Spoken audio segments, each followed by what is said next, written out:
going back to testosterone predictor, and this was nested inside of the larger prediction engine. So let's go back to, so now we talked about red blood cell and hemoglobin were low. We looked at the hormone levels. So let's say the testosterone is low, because we went to the bone marrow and we said, okay, the bone marrow is not making enough red blood cells and making enough hemoglobin. Why not? Well, now we look at the hormone testosterone. Testosterone is low. It's one of its primary roles is erythropoiesis, putting pressure on the bone marrow. So now the question is, don't just replace the hormone. Why is testosterone low?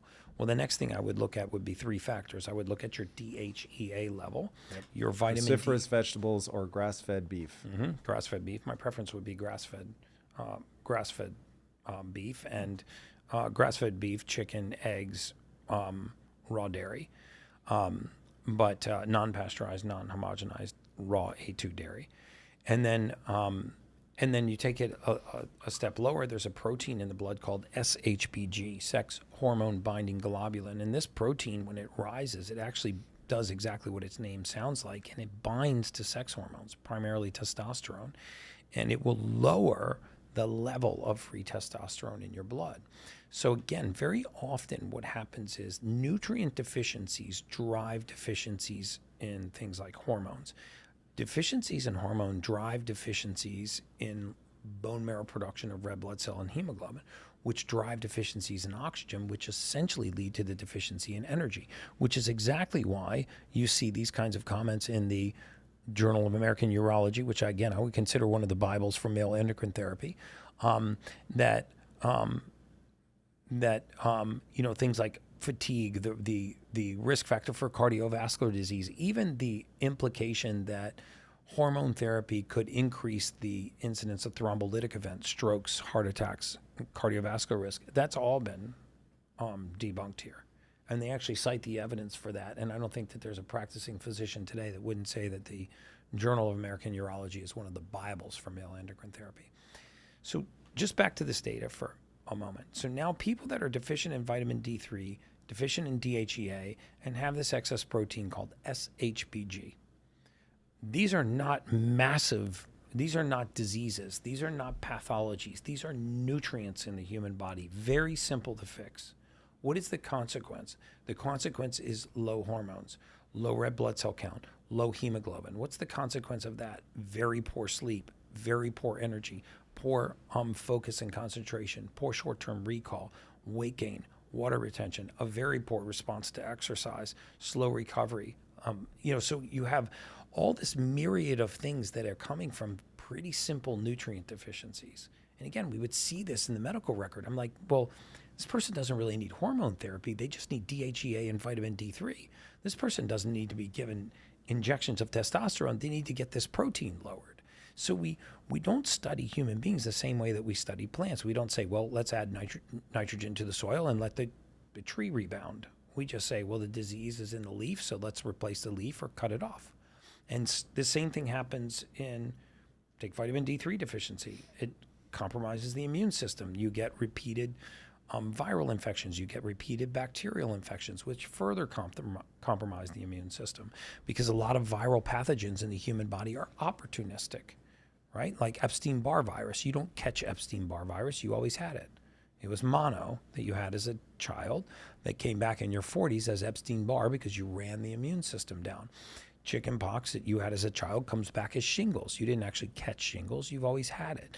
So now all of a sudden you're starting to have a compromised immune system because of a compromised nutrient deficiency. And because of this compromised immune system, you're getting repeated viral infections. And now you're taking either repeated antivirals or repeated antibiotics, which is now destroying the gut. So again, my whole point is that we should come full circle back to the human body and say, first, what nutrient deficiency could be causing this consequence, right?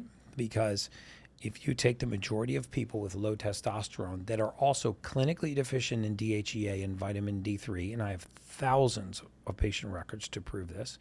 I'm more than 20, how many clinicians do we have working for us now? 22. We have 22 full-time licensed clinicians that work for me full-time. And you go back into their record and you look at what happens when we just put D3 and DHEA into their bodies. That's it. just gave them vitamin D3 back into the optimal range, gave them DHEA back into the optimal range, their hormone levels returned to normal.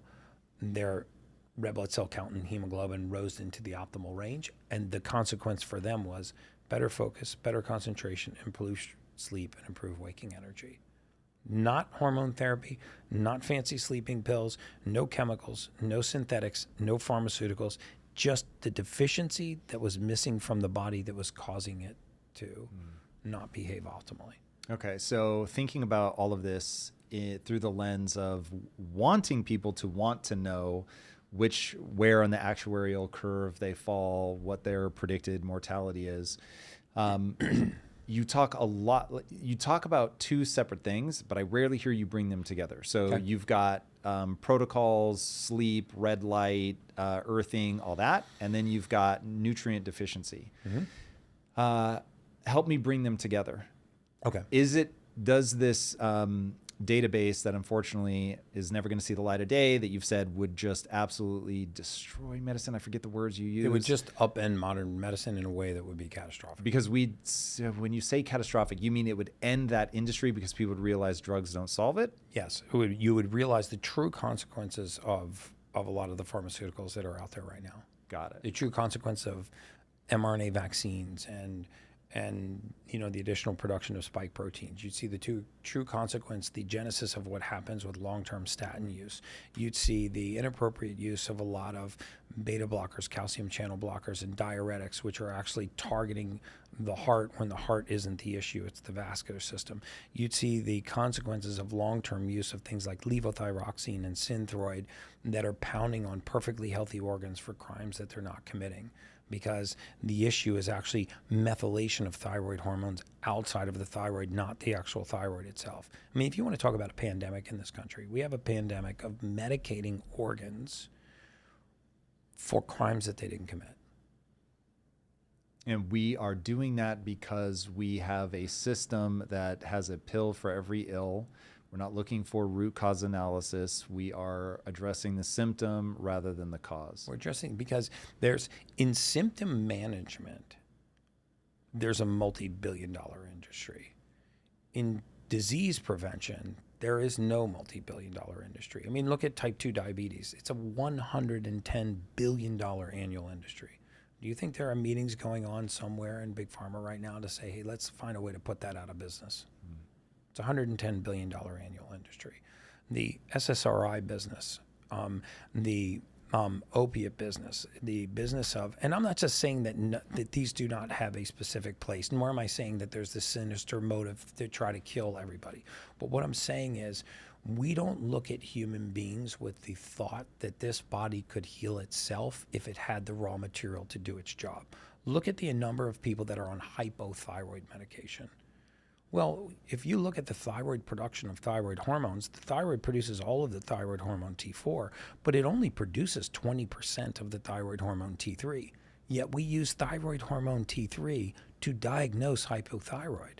Well, if people are low on thyroid T3, there's an 80% chance it's not the thyroid. But what do? In 100% of the cases, almost, we medicate the thyroid. We're holding the thyroid responsible for a crime it's not committing. So the question is, where does the other 80% of the thyroid come from? It is methylated in the gut. We take thyroid hormone T4 and we methylate it into thyroid hormone T3. So why don't we look to the gut to put the nutrients into the gut to start converting thyroid hormones before we start standing on the thyroid synthetically? If 85% of all hypertension diagnosis, people with hypertension, high blood pressure, are diagnosed with idiopathic hypertension, or what we call primary or essential hypertension. They all mean the same thing. If 85% of these are of unknown origin, then why don't we start looking for the origin in certain nutrient deficiencies? Why don't we actually look to see if the vascular system is overconstricted because of homocysteine? When we start to look at rheumatoid arthritis, why are we not doing specific test set rates and RA factors to determine whether or not somebody has this autoimmune condition versus just taking the symptoms that they have and putting them on something like a corticosteroid. And I could go on and on and on. I'm not saying that these medications don't have their place. They are just so dramatically overused because we have lost faith in the body's ability to heal itself. And we don't go hunting for nutrient deficiencies. And so let's put all of these tests together, like you said. I do a genetic test on people, or my clinics do genetic tests. You don't have to get the genetic test through me, but there are plenty of really, really good genetic tests. But there is a genetic methylation test I think every human being should do once in their lifetime. Why? Because you only have to do the test once. You do that test once, you will never guess again on what your body can convert and what it can't. And then you can supplement for deficiency. See, your aversion to supplementing is rightfully found because you would be supplementing just for the sake of supplementing if you just started taking a bunch of great supplements. But if you knew that your body couldn't convert a certain nutrient into the usable form, you should be a lot more comfortable supplementing with just that nutrient. So that's what I'm saying. I'm not saying take a bunch of supplements off the shelf and just start shoveling them in. I'm saying get data, do a genetic test, supplement for deficiency, and then use your blood work to track whether or not that's working. And in the blood work, there's about 74 biomarkers that I look at. There's plenty of clinics that look at the same biomarkers. They are not germane to me, nor do I do anything incredibly special with those biomarkers. But I look at glycemic control, how well you control your blood sugar, which we talked about, hormone balance, which is extraordinarily important, and nutrient deficiencies, things like D3, B12, and nutrient deficiencies. If you look at those three categories, I mean, there would be a massive shift in systemic pathology and disease in this country if people would supplement for deficiency and monitor those three areas of their blood work. That's the simple part. And then, of course, there's all kinds of fancy biohacking things that you can do, but for zero, you can do breath work, expose your skin to sunlight, touch the surface of the earth, and take a cold shower. There's not a person listening to this podcast, no matter what their budget is, that couldn't add those four things to their daily routine, and it would change the entire trajectory of their life, right? Yes, my clinic manufactures, and we sell very expensive red light therapy beds and PEMF and oxygen. And if you have the budget to purchase those things to make life convenient, great. But it is not a necessary part of you becoming an ultimate human or becoming optimally healthy. You can do all of that on a very, very little budget.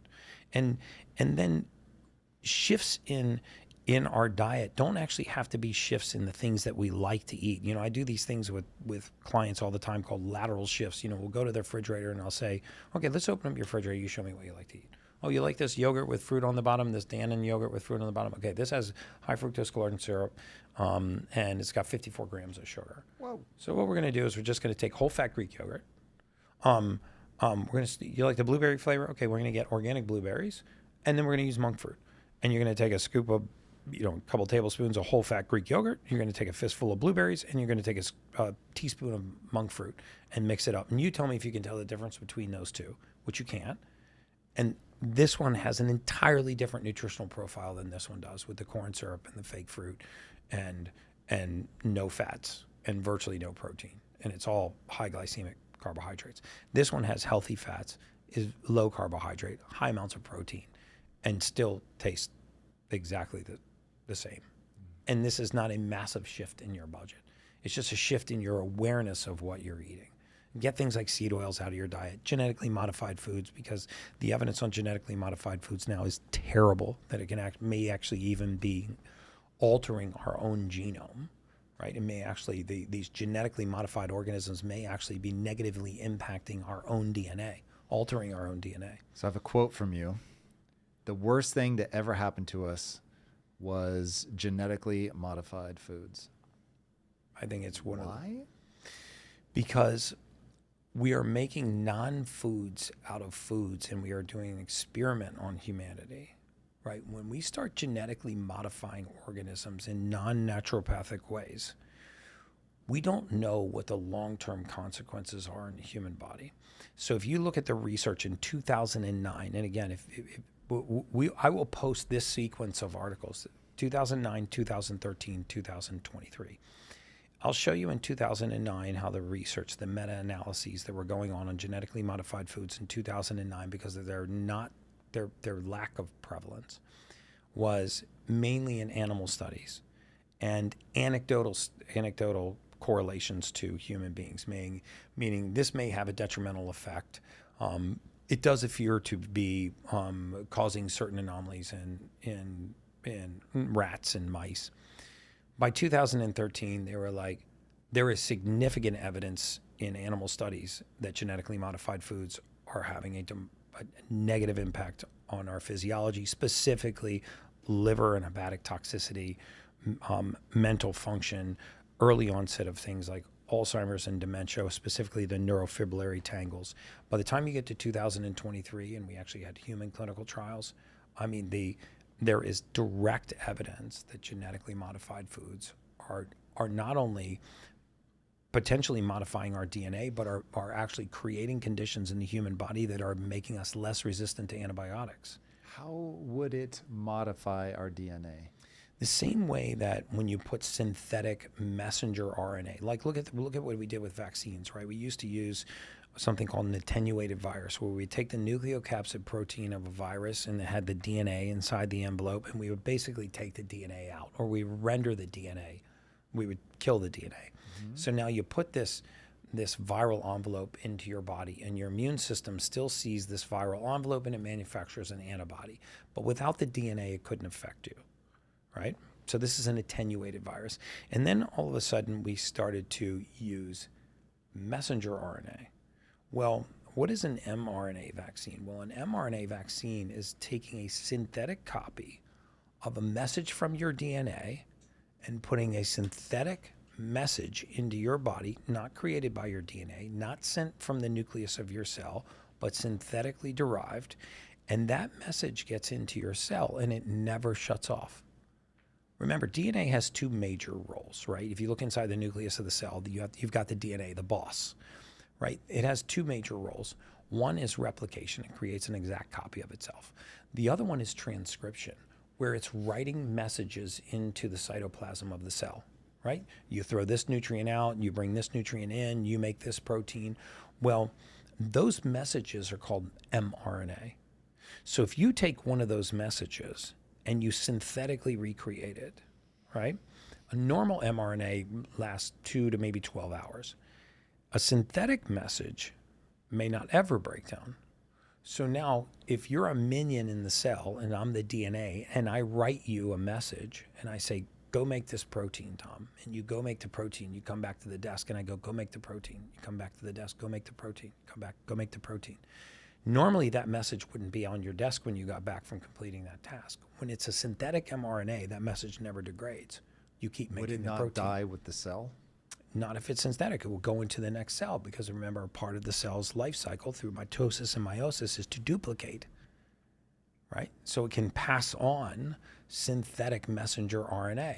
If it passed on organic messenger RNA, then yes, that message would degrade. But when you pass on a synthetic message from cytoplasm to cytoplasm, it doesn't degrade in the next generation. So now the next generation starts picking up that message. Then it divides again, and the next generation starts picking up that message. Now, I don't profess to be an expert in mRNA vaccines, but I know enough about human physiology to say if you make a synthetic copy of the message from the DNA that doesn't degrade, and the protein sequence never shuts off, we keep making all of this spike protein, and that leaves the cell and it enters the serum of the blood, and then it beds itself into the arterial wall, and you start to get reduced, you start to impair the blood-brain barrier so that nutrients in the blood can't leave the blood and enter the tissue, and contents from the tissue, waste can't be eliminated from the tissue back into the blood. Now you get this whole strange myriad of symptoms. Right, you look at the scans on these people; they have something called diffuse vasculitis or dystonia. Who are these people? People that have been vaccinated and multiple boosted with mRNA that have high amounts of spike protein in their bloods and their arterial wall. You can see something called diffuse vasculitis or dystonia vasculitis, where you have an inflammation in the lining of the blood vessel. Right, you have 63,000 miles of blood vessel in your body. If you start interrupting that blood-brain barrier, just think of contents in the blood that can't reach the tissue, and waste from the tissue that can't get back into the blood. And so that's with messenger RNA. I think one of the worst things that happened to us was genetically modified foods. Some of the nutritional content that we find in genetically modified foods is exactly just that. It is the macros in the GMO wheat. But when you actually look at the absorption rate of the macros, it's virtually zero. So now we're making genetically modified food that the body doesn't recognize as food, and it can't draw any nutrients from it. So eating is not about just being full. Eating is about actually being able to have bioavailable nutrients. I'm having a hard time tracking something here. So the mRNA thing I understood as a standalone item, though I don't get why a synthetic version doesn't degrade, but we'll set aside that for a second. Because it's synthetic. I don't know why that would inherently mean that it doesn't degrade, given the limited thing that I know about cells and instructions in cells. You've got the instructions are being read off, and it does whatever the instructions tell it to do. But if that cell gets flagged for deletion because it's senescent, because its telomeres have gotten short, and so it's on self-destruct mode, I don't understand how or why, unless that cell inside of it, and I'm a lay person, I want to be very clear about that. Yeah. But why that cancer cells are cells that no longer listen to instructions. So the way I'm understanding what you're saying is that this has like a cancer cell that refuses to die or be told to stop producing, replicating, whatever. I guess you're not saying that it continues to replicate, it continues to produce spike protein, but it's not dying. I don't understand it what continues, in the message, because all of this has to be a set of instructions, right? Yes, and it's a set of instructions. It's not producing the spike protein. It's the message to produce the spike protein. Correct. So when you look at a cell, when it goes through what's called mitosis, where it actually creates a perfect copy of itself. Yes. As it goes from being a one cell into mitotically dividing into two cells, it's not just the organic matter that would divide, it would be the inorganic messenger RNA that would also pass into that new cell. But it self-divides? Or are you saying that one single thing just keeps moving with the cell? Continues to move. Got it. What is it about that stops itself from being terminated? Because it's synthetic. It's not a Get biodegradable. into, like, think about a piece of plastic, right? For example, but a piece of plastic is going to have an organic structure that has a reason why it can't be broken down unless you create a certain bacteria or whatever that's designed to break that thing down. So that I understand. It comes down to the physical you ever heard structure. Of forever chemicals? Like they say there's certain forever chemicals. Yes. Like, okay, so a forever chemical is one that gets into the body that the body doesn't recognize. It can't metabolize. It can't break it down, turn it into waste, and get rid of it because it doesn't have an enzyme or a mechanism to break it down. Yep. So synthetic mRNA is no different. It's synthetic. So it's not like an organic messenger that comes from an organic strand of DNA.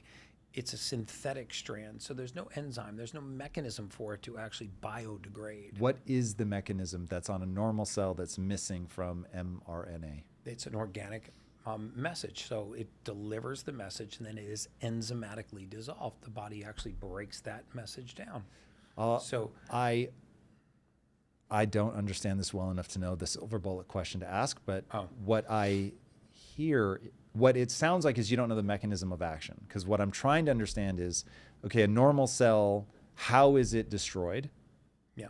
And then normal RNA, how is it destroyed? And then what is it about this synthetic mRNA that is absent or cloaked or whatever that blocks it? So what would happen is normally messenger RNA would leave the nucleus of the cell. Yep. An mRNA message would leave the nucleus of the cell and it would deliver an the mRNA message, the RNA message or the RNA message. Yep. So that's different than the thing, the actual RNA itself. Right. So the ribonucleic acid from the DNA, it reads a message from the DNA. That ribonucleic acid departs, and there's a little M in front of ribonucleic acid because it's a message.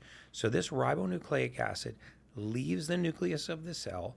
it enters the cytoplasm of the cell, and it gives an instruction to an organelle in the cell, call it the endoplasmic reticulum.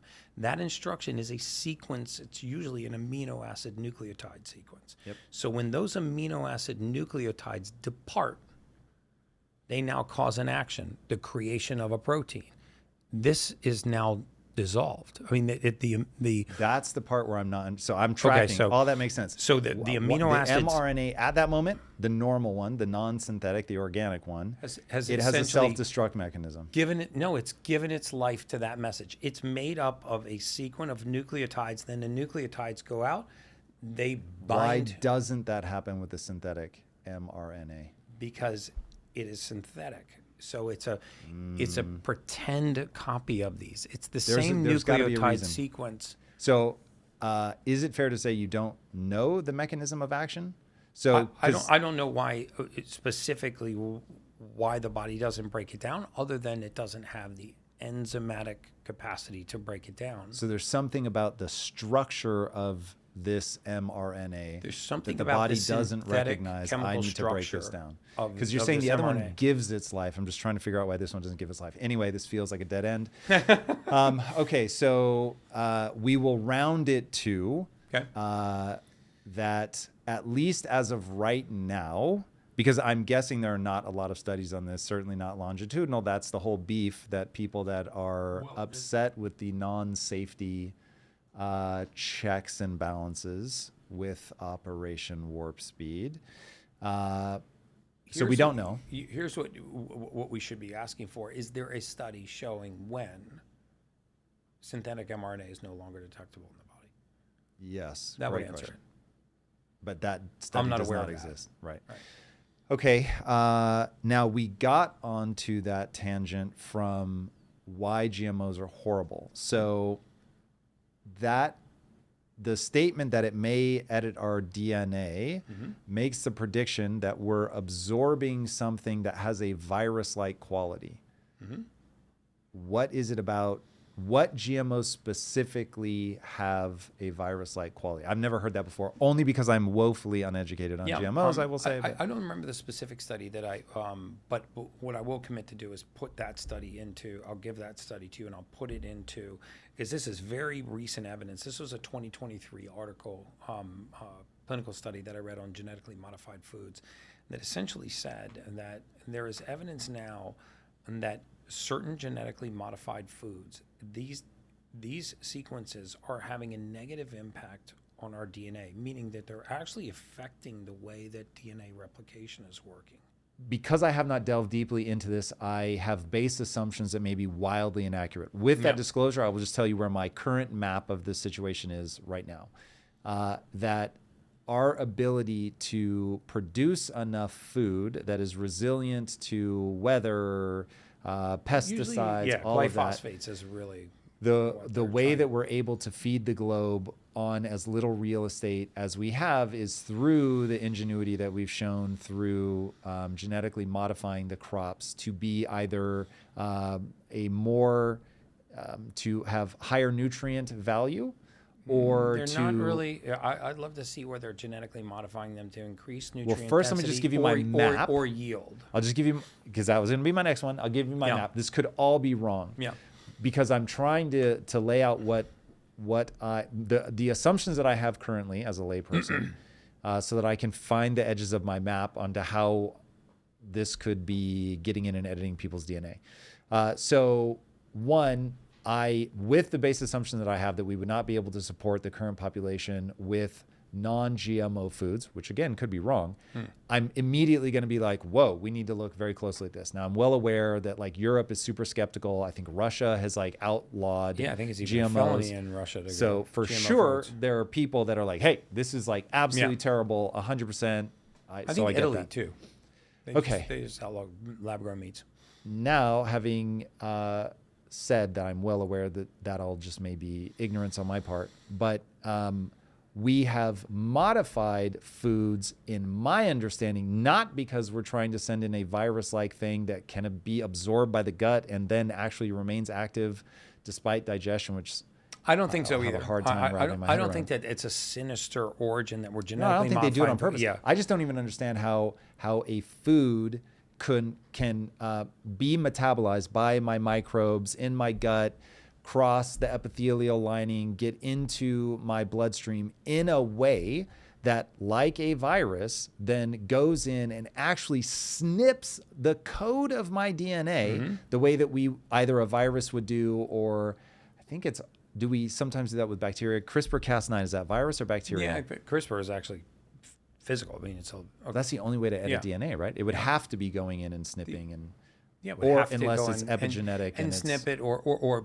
could be a chemical influence. I mean, a lot of chemicals are not necessarily snipping the DNA, but what they're doing is they're blocking the binding sequences. So if you look at the cytosine, glycine sequences, or the sequences that actually stitch DNA together, that Okay, would helix it of- be a more accurate statement to say that it influences gene expression? it influences gene expression. Okay, Yes. Because That when I you understand. Foods not as modifying the signaling DNA, molecules. but you're essentially having the same effect if you're keeping either the DNA replicatory cycle or the DNA transcription cycle, its ability to send messages. If you're interrupting that, then you are interrupting the message from the DNA. You're modifying the genome, because you're modifying the message from the genome.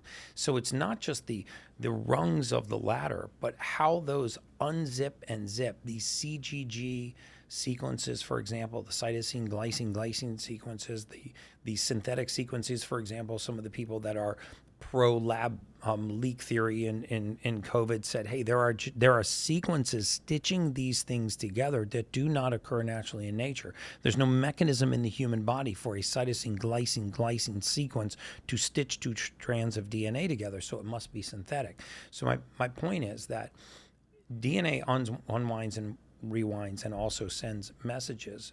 If you are having an epigenetic influence on that, by interrupting that communication, you could theoretically be impacting the genome. This stuff gets I endlessly think fascinating. I think it's scary anytime that we start synthetically modifying DNA and then putting it into the body and saying, well, we don't know that it's not harmful, so we're just going to do it.